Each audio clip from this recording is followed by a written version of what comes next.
Hello, this video I'm going to talk about Old English syntax or word order, how the language puts words in different order to make sentences.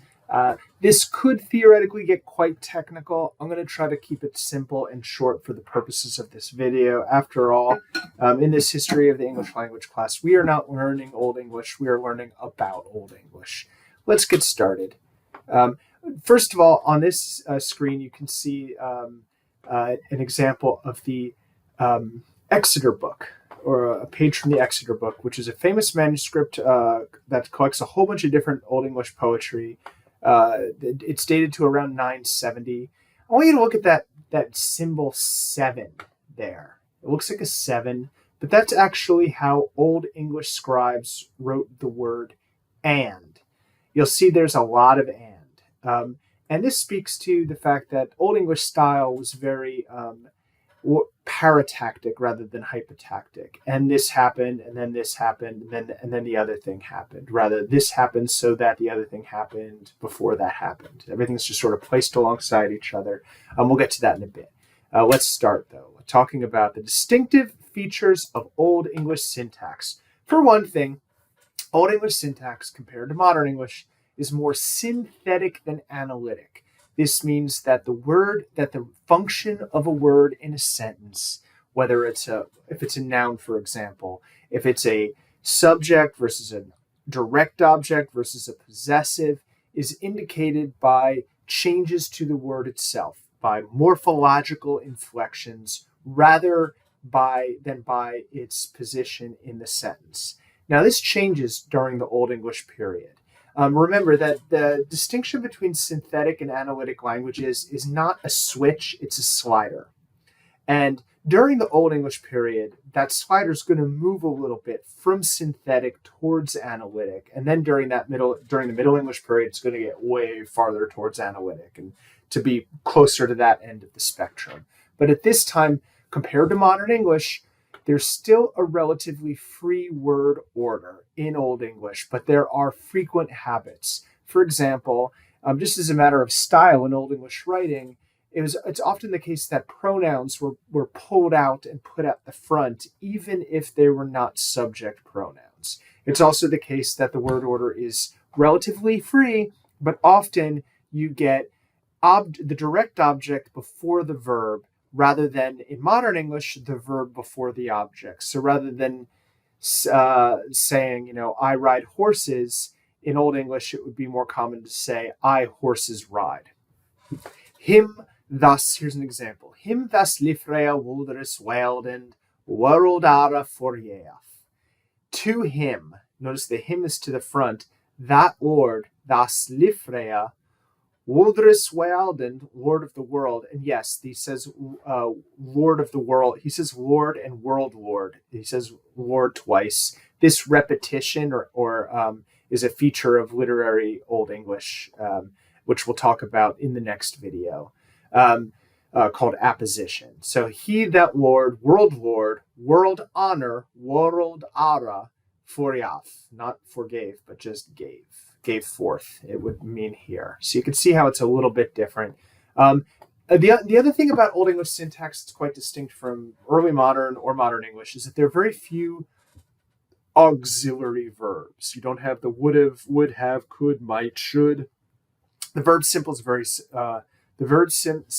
is quite simple. Tenses and sequence of tenses are usually just suggested by prepositions of time and sequence. Questions are formed differently in Old English. There are no questions formed with dummies. Questions are not formed with the auxiliary do. You don't say, do you like beans? You say, like you beans, or likest thou beans?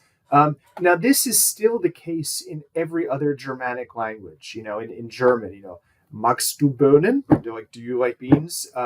This thing with the do is pretty, among the Germanic languages, relatively unique to English. And some historical linguists have posited, including John McWhorter, that this is a syntactic influence from Celtic languages like Brittonic, which was spoken shoulder to shoulder with Old English speakers in Britain in the early Middle Ages. Another thing is subject pronouns are optional. You cannot, in modern Spanish and Italian, you can drop, the subject pronoun. You can just say habla, she speaks. You don't have to say ella habla. You only say the subject pronoun if you're emphasizing who it is. Unlike modern English and French, where you have to have the subject pronoun. And because you can drop the subject pronoun, you also do not get what are called dummy subjects in modern English, a subject that doesn't refer to anything. Like when we say in modern English, it is raining, the it does not refer to the sky really or the clouds. The it is just there because we have to have a subject to say a sentence. So in Old English, you could just say is raining. And in Old English, you didn't have to say there are whales in the sea. That there is just there because our modern English speaking brains require a word in that subject position. In Old English, you could just say are whales in the sea, right? Whereas in modern English, that's a question format. So this is just a few of the differences in Old English syntax. The other big thing is negation. And in Old English, nay is a negative particle. So you could say, I ride horses. You would say, I nay ride horses. See what I did there? Nay. Anyway, sorry. Nay is a negative particle. It comes before the verb. So for example, you can see here, each nay did. I did not. I nay did is Old English. And this will survive into Middle English and drop out by early modern English, that nay particle. But we have another negative formula in Old English that's not as common as nay, which is this phrase non-wocht, no creature, no thing. And this would get condensed into not. For them that hier hera non-wocht on yetan ne meachton. Because for them they here hera thera no thing non-wocht on yetan. Because they their no thing understood they could not. Because their no thing understood not could. Because they could not understand a thing is more or less what this comes out to. And that non-wocht turns into not.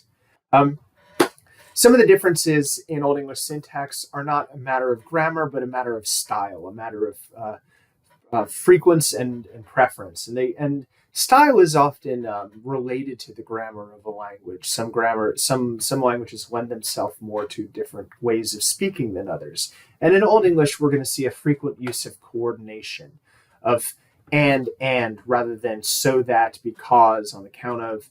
And this is referred to in stylistics as parataxis rather than hypotaxis.